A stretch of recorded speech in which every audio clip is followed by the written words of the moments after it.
everybody, the time is 9:24. Our next guest has a love for flying and taking photographs from the air, and it is getting a lot of attention. Last year, he got 15 million hits online.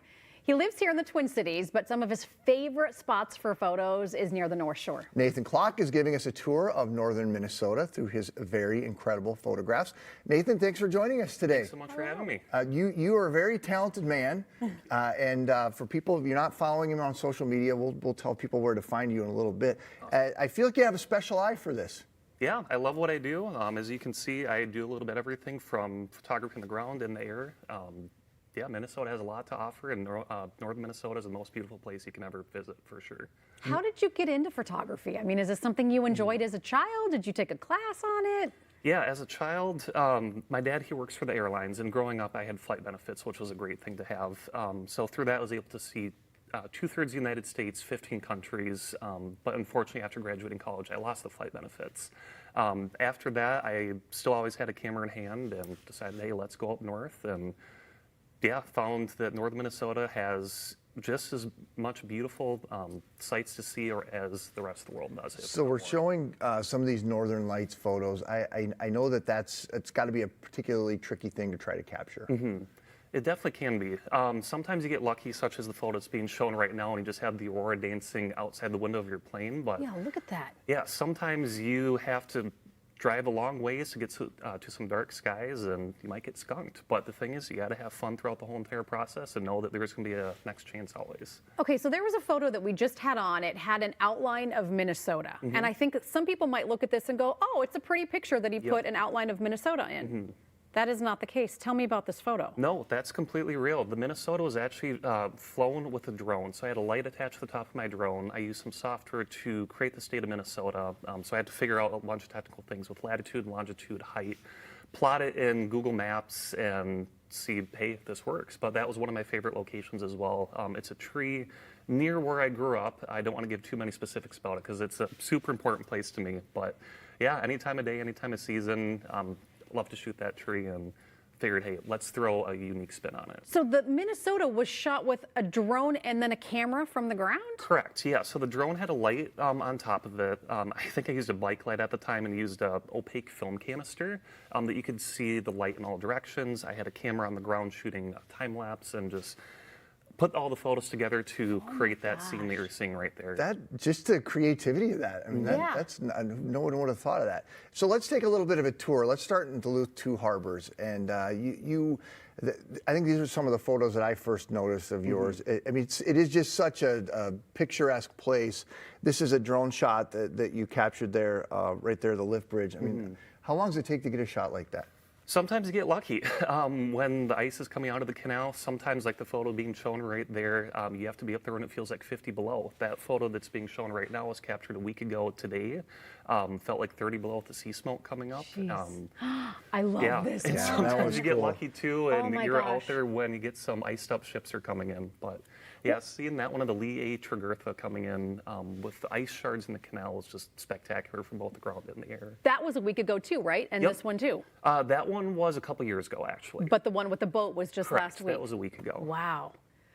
And look at that sea smoke. I love it. Okay, can you tell us a little bit about Split Rock Lighthouse? Because everyone talks about that and shooting it, but you kind of have a special relationship. Yep, so the site manager there, he's a good friend of mine. I actually met him initially through a previous photo when I was flying Minnesota over the tree. He said, hey, love your work. Love seeing what I have been doing around the Twin Cities area. Do you want to come up to the lighthouse and shoot some photos? Give me some special access, stuff like that. But yeah, him and I now through the years, we've done some incredible things, incredible trips. We've been out to Utah recently. Yeah, we're planning things as well too with a total solar eclipse coming up. Yes. But yeah, Split Rock's a great place. Love it so much. I actually proposed to my wife at the lighthouse as well at the base. But some of the drone shots that we've been showing, I don't know that people quite appreciate what kind of skill it takes to be able to do that. First of all, you've got to be a drone pilot. yeah. That's not an easy thing. No, right? it's not. Yeah, I've been flying for about 10 years or so now. Flew my first one when I was in college. Had a friend of mine let me borrow his, but through there, this is now my third drone that I've owned. Recently, I also got my Part 107 license with the FAA, which allows me to fly commercially nationwide. Plus, also in the state of Minnesota, you have to have your commercial operations license. So going through that whole process is a bit of a bear, but it's absolutely worth it if you want to be able to showcase your photos and monetize that as well. Do you prefer shooting with drone versus camera, camera versus drone? It all depends on the scene. Sometimes, like say if you're in Duluth and you have these beautiful ice shards coming out of the canal, it's going to look the best with a drone. But if by chance you have the ship coming in and you want to compress it with lighthouse in the foreground, that will shot on this guy right here. So you need to pre-plan your shot and kind of go into the moment knowing these are some angles that I want to get, throw up a couple different cameras, but yeah, having a lot of cameras at my disposal is helpful as well. So when you set out, let me just say, to shoot at the Duluth Harbor, do you take all of this with you? This plus way more. You do. You take it all every time. I You got a don't feeling this is every look just at the single time. This is conditions a and small say, I'm bit. going to do this one camera today. You take all. Yeah, I'll Okay. always generally have it all.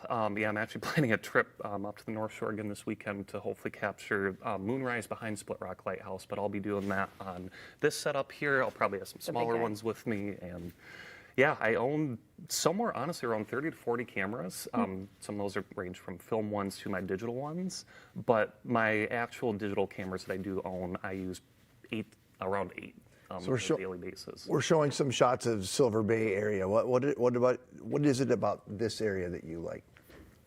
It's just absolutely spectacular. Silver Bay right there and Palisade Head, you can see some incredible sights there when you're super high up on the cliffs, beautiful sunrises.